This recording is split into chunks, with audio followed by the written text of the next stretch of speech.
And welcome to Pulp Mythos. I'm Brian here with Larry and Spencer, and we're going to be discussing the Season 1 finale of Only Murders in the Building. If you've not hit the sub button, please do so. We got a lot of other content on the channel. We will be covering Dexter, which comes up in about a week.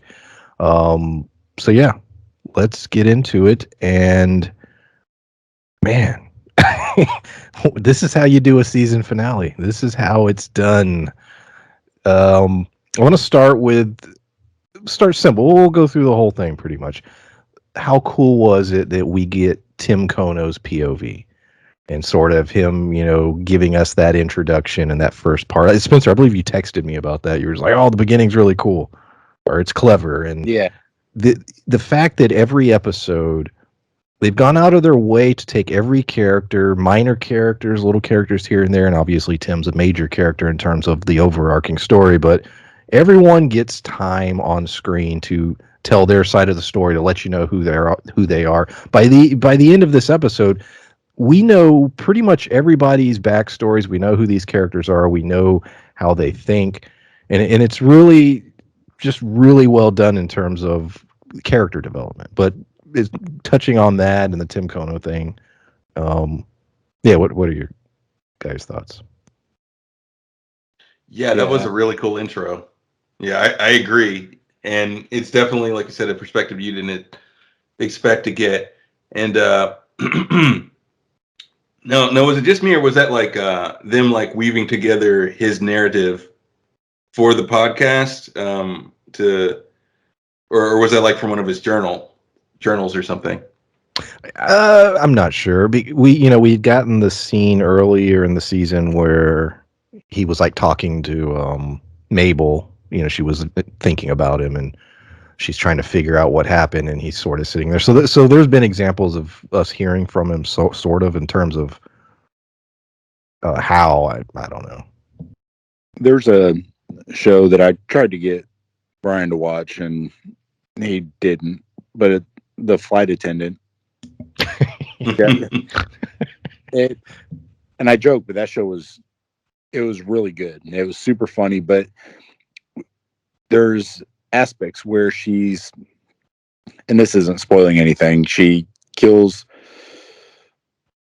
There's this guy who dies, and you don't know if she did it, somebody else did it, someone's setting her up, and like the whole premise is that this guy dies, but she basically talks to him in her own head, and it felt similar to that, where Tim's dialogue is just basically the characters reacting to Tim and trying to interact with him, whether he's there or not.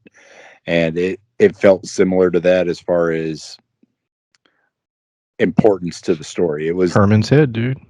Yeah, which is a reference that the cop made, and that's what I'm saying is that's why I think there were several references like that to. That's why they were seeing Tim in their head and who they were talking to. But I think that it was more of a inner monologue kind of thing with him reacting to their monologue as opposed to it being his actual words. Yeah, that's true. That's a good reference, and Herman's Head, because, this whole thing's been about piecing together who Tim Kono, and it may well be like, it's a neat little puzzle piece that the cop said earlier, because it may be them piecing together pieces of his life and, getting that, because we end on Steve Martin's character, reading for the podcast. Yeah. It also reminds me, and there were several episodes, it almost turns into like a stage play at times. And it reminded me of Bronson, the movie Bronson with Tom Hardy, where you're telling the story, but then you pull back and then it would be literally on stage, and it would sort of cut back and forth between telling the story and changing the perspectives and everything. It sort of had that artistic style to it. Yes, that's a good analogy. Yeah, that's another cool thing that I think, Oscar's character brings to the table, because it's got that flair because his character's there, and he kind of makes everything into a play because that's the framework that he understands things from. the big reveal, which we sort of were teased with it at the end of last week's episode, but Jan is essentially a Batman villain. Oh, yeah. Like it, I mean, wow. Like the conversation she had with Charles, when she was poisoning him, and just her excitement as trying to see if he could piece it together. Her then plan to blow up the building. Just the way she carried it, and it legitimately it felt like that kind of a villain, like a Batman villain. Like she took joy in her work and what she was doing and how she was doing it. Um, yeah, I I love the way they unveiled Jan. Well, and I thought it was cool too because we assumed that she was in on it. Like what our assumption was that to the point where she was a part of this. Now I assume that there's multiple people involved, but now with Bunny getting like, it still seems like there's multiple people involved in this. It wasn't just Jan. I don't think we got the full story with her, but I do think that we look at her getting arrested at the end, her, like you said, the whole Batman villain thing, the maniacal laughter. It was such a good twist in character. Now, even though we assumed it was her, I didn't assume that was why. Like, I didn't assume a lot of those things that happened. So even that, it threw you for such a loop there at the end that we talk about like Clue, and there's a lot of these murder mystery type things that are still funny. And this one is one of my favorites. It was so well written. The dialogue was great. It was funny. I was laughing all the time. And then still by the end of it, the characters are still believable. And even with the Batman villain kind of attitude, it still felt real. And it was still you still bought into the story, and it was still well done. Yeah, absolutely. And that's a good comparison too, because it's a sort of thing where a character that just seemed like really fun and quirky, that quirkiness, quickly, you know, from a different lens, seeing how she planned this and what her motivation seems to be now seems more like madness, and it's more scary than fun now. So very well acted. Somehow kept the character's personality the same after revealing that she's a serial killer, and she seems to take joy in that. I even loved her thinking to have a recording of her playing the bassoon to be an alibi. So good. The way she puzzled, and then her enjoyment of him figuring it out, like she was really getting into that. Oh yeah, so cool. And herself obviously stabbing herself. So all that was. Oh, go ahead. Well, I was going to say I love that too. The fact that she seemed to think that it was fun that have Brazos who as an adversary who's hunting her down. She was really into that idea. Yeah, actually, Brazos trying to take her down. Let's talk about the comedy of him being poisoned and the physical comedy of trying to get help. I mean, he committed so hard to doing that. I can't imagine. I don't know how many days it took to shoot all that, because he, for pretty much half the episode, was incapacitated to a degree and crawling around and in the elevator up and down, like all of it. And it got to a point where I was laughing and I was like, how long is this bit gonna go? And it kept going and going. And then when they put him in his little Oliver's little push buggy thing, like, yeah, it was great. Yes. Steve Martin is I don't want to say physical comedian as we have like Chris Farley flopping around, but almost Jim Carrey-ish, where he's flexible and still does those odd contortions with his body. Because what was the name of he had a character in SNL where he did that kind of stuff. But then you have Martin Short. When they were talking about breaking down the door, the dialogue between them at that point was so good. Like, it's just like, well, we're 150 pounds. She was like, yeah, together. Yeah. And then just kept looking at him. And when you talk about physical comedy, that's the first part that came to my mind was him running into the door and then just like flopping over. I was rolling because that's like classic Martin Short. And him in his 70s still doing that. I was elated to see it. And like you said, all the Steve Martin stuff where he's jammed in between the elevator doors and it's like pushing his legs up over it, basically like standing on his head and then trying to crawl out and getting the door shut on him over and over. It was so funny. And it just didn't end. It was throughout the story in this episode, I was laughing the whole time, even with the trying to figure out why is Jan doing this, what she's doing, what's she going to do next, who else is involved, so I'm trying to solve this mystery while the whole time I'm dying laughing. Yeah, and I love, like you said, the part where he's trying to get downstairs and everything. I love the part where they put him in the elevator and he's going back up and they just happen to meet again at the top. And at that point, I cracked up too. The whole thing was hilarious, and like you said, it's just amazing that he can still do this physical comedy. We get to the big ending of they solve the crime, everything's great. Jan's arrested, they get their apartments back. They're talking about working together on future projects, continuing the podcast. Like everything is worked out. Oscar cleared his name. Everything is good, and then boom, somebody mentions, I forget the character, that it may have been Mabel. Somebody is like, you know what? There's still something that doesn't add up. They don't go into what, but there's still something odd. A few moments pass, and bam, we get the moment at the end. Bunny is dead. All three of them appears to have been framed for the murder. And few big questions. A, what does this mean? Who killed Bunny? Why? How does this connect to Jan? Who sent the text? They got a text that said, "Get out now." They didn't say who it was from. And they immediately go ahead. Oh, I was going to say I have all kinds of theories, but go ahead. Okay. But then they, run to go get Mabel, because they were told to get out of the building. They're panicking, and then, of course, they find her in that state.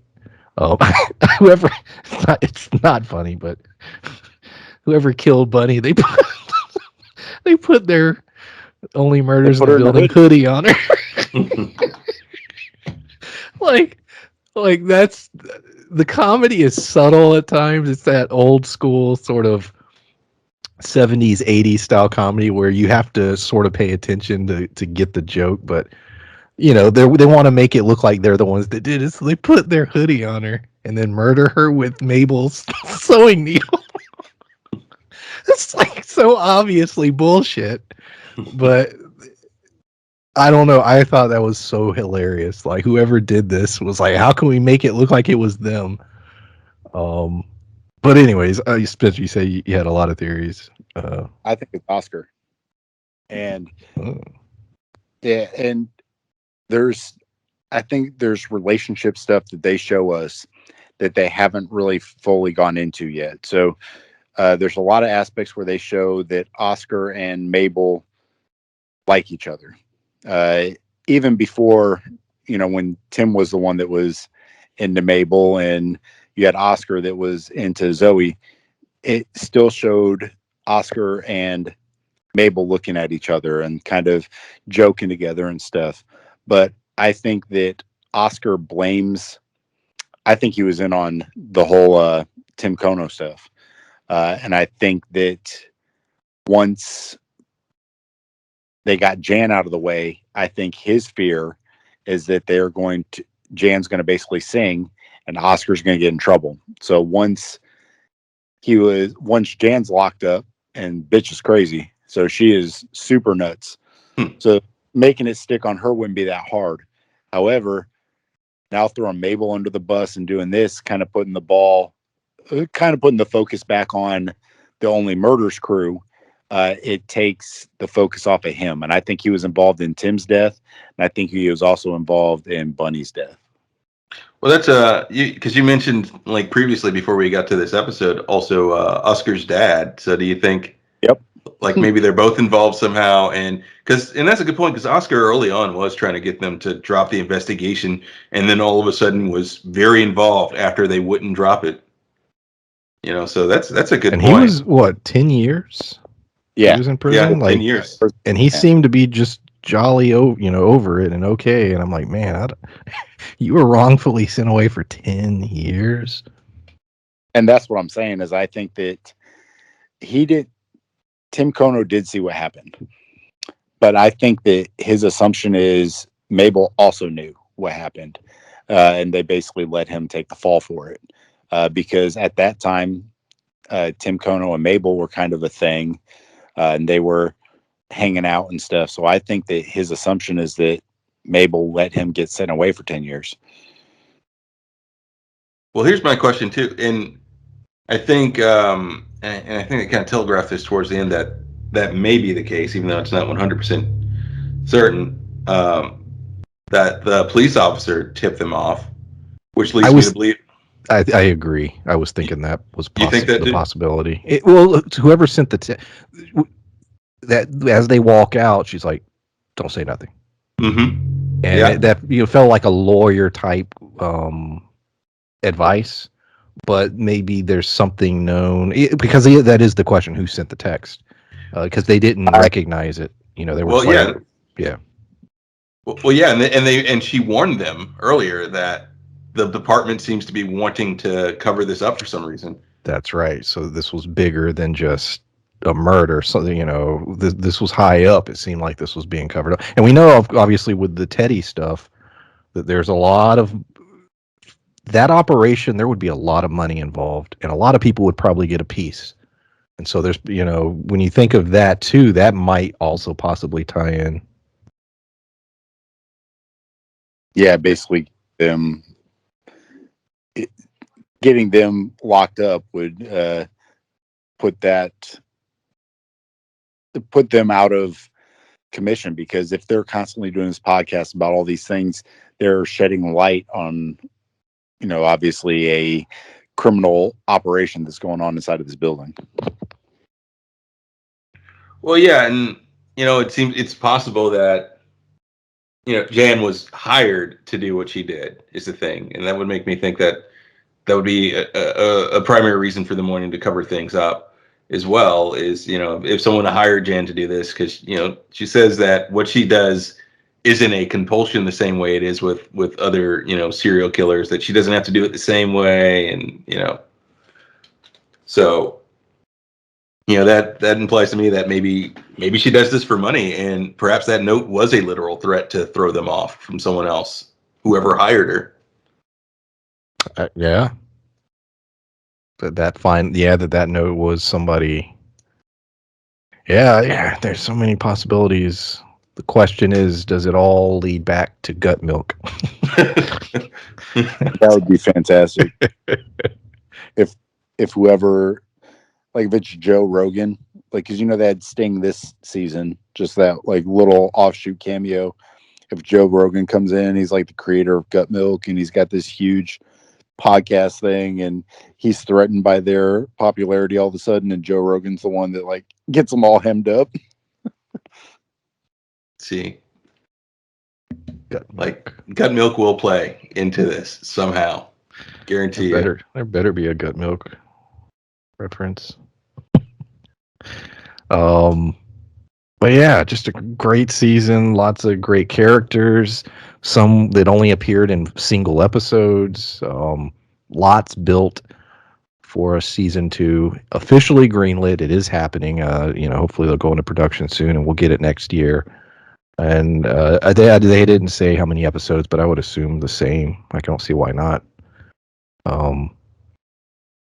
So anything else regarding not just the finale, but the show as a whole?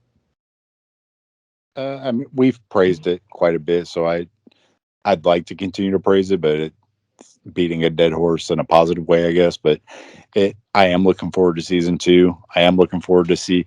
I always come up with some theories that have basis and could be possible, but I am always interested to see if I'm even remotely close. Because, like I said before, I love trying to figure shit out, and this show is the most fun I've had trying to do that in a long time. Yeah, absolutely, absolutely, and I'm excited by the fact that it all seems planned out. And I imagine, given everything that was telegraphed this season, for the ending, which, by the way, completely blindsided me because I forgot about all those things when we were at the end. I was like, well, that's fairly wrapped up. And when Mabel's like, there seem to be some loose ends, I forgot about those flash forward scenes that we had earlier. Yeah. But now that played into the ending of this and everything, and the fact that they plan to end the season this way tells me that maybe the whole series is plotted out, and that bodes well for a season 2. Yeah, definitely. If this did not get picked up, oh man, I would have been so pissed. I would have ranted for this entire review. I would have been mad as hell. But yeah, great season, great show. Very much excited for the next season. Love seeing, Steve Martin, Martin Short, sort of their careers, and their careers never ended. I mean, they still do shit, but Martin sort of took a break and, focusing on his music. But, the fact that they're as funny as ever and, back in the spotlight, that's wonderful, and very much excited for the second season.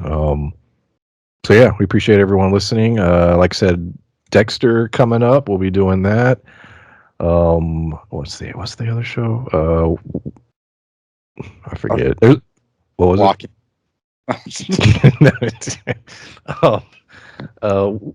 Wheel of Time. There you go. Wheel of Time's coming up.